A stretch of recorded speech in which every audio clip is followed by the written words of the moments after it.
মানকচু বাটা ঠিক এইভাবে করলে একদম গলা ধরার ভয় থাকে না। চলো রেসিপিটা দেখে নিই।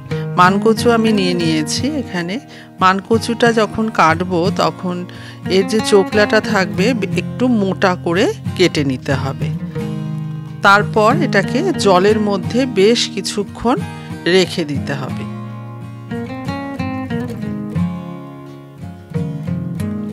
আর এদিকে আমি নারকোল নিয়ে নিয়েছি। নারকোলটাও আমি শিলে বেটে নিচ্ছি।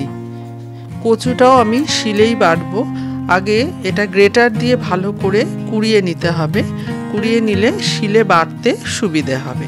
তোমরা চাইলে মিক্সিতেও করতে পারো, টুকরো টুকরো করে নিয়ে মিক্সিতেও পেস্ট করে নিতে পারো, কিন্তু শিলে বাটাটা বেশি ভালো হয়।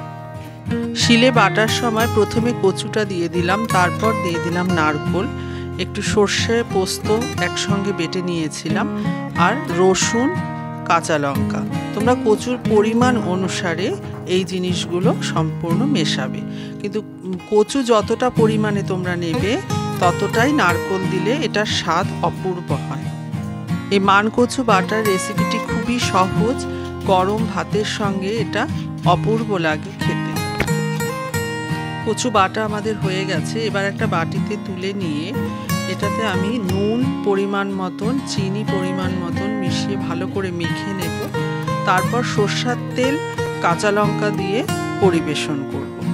এবার এতে পরিমাণ মতন কাঁচা সরষের তেল দিয়ে পরিবেশন করব। কাঁচা সরষের তেল আর নারকোলটা বেশ ভালো পরিমাণেই দিতে হবে, তাতে কচু খেলে কোনো গলা চুলকোনোর কোনো সম্ভাবনা থাকে না। এবার চলো গরম ভাতের সঙ্গে পরিবেশন করি।